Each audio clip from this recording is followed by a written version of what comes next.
So the power deal for Lake is extremely important, and so I take the company back to nearly 12 months ago when we updated the market with regards to the operational update.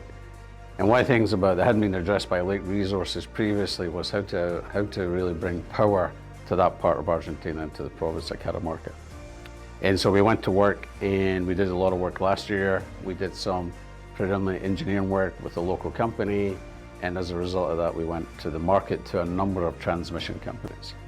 The outcome of that is the news that we had out this week, which is around, we now have a feed contract launched with a very well-known company in Argentina called YPF Luz. And so YPF is the national oil and gas company of Argentina. YPF Luz is the power arm of that company.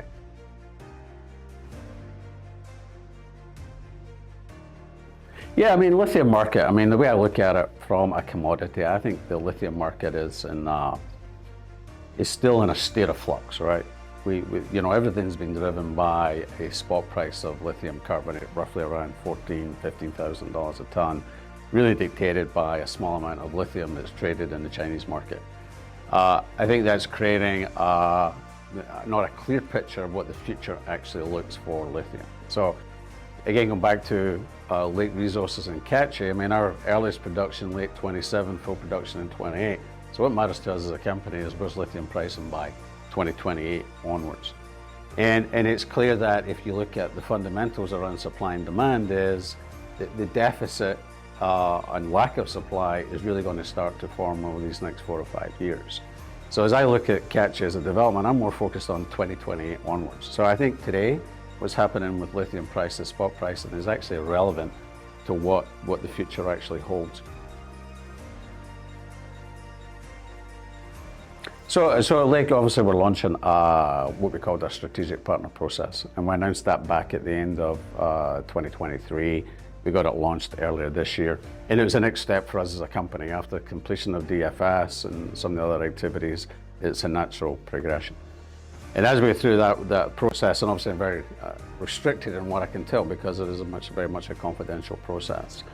But as I look at it, it is clear that there are a number of companies that are still looking for their lithium supply longer term, right? And so again, I keep on referring back to 2028, 2030 and beyond. And as we look at these agreements, obviously we're looking to get offtake agreements where we will supply lithium on a long-term basis.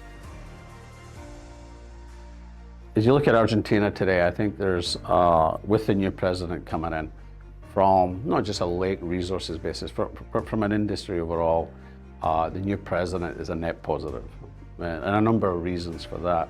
And in credit to him, he's only been in power for something like 5 or 6 months. He's been able to start to shift the trend with regards to inflation. So credit to him there.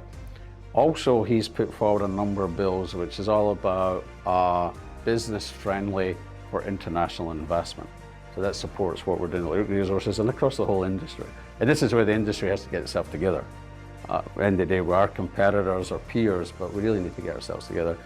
And I think what he's trying to demonstrate is with the bills he's trying to put through the government is that it will attract a significant amount of foreign investment.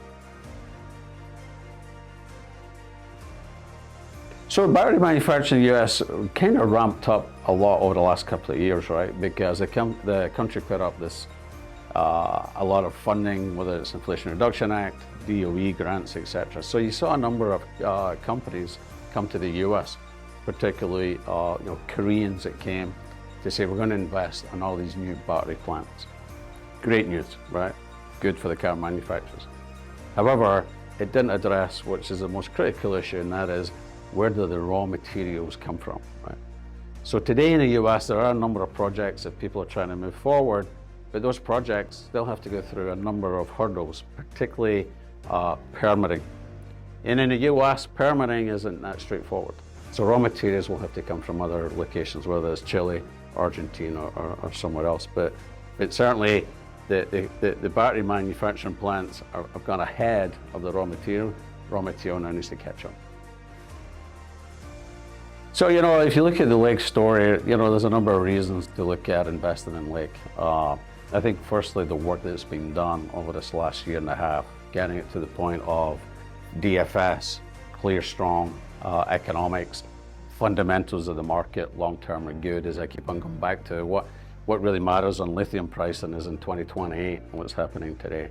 So we've got a great resource with the expansion. We've got a great environmental story. We've got great economics.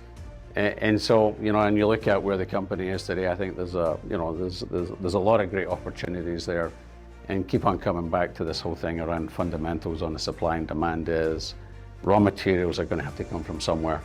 And, you know, with the shortage of projects, I firmly believe is that, you know, Catchy should be one of those large projects that really supports the sector.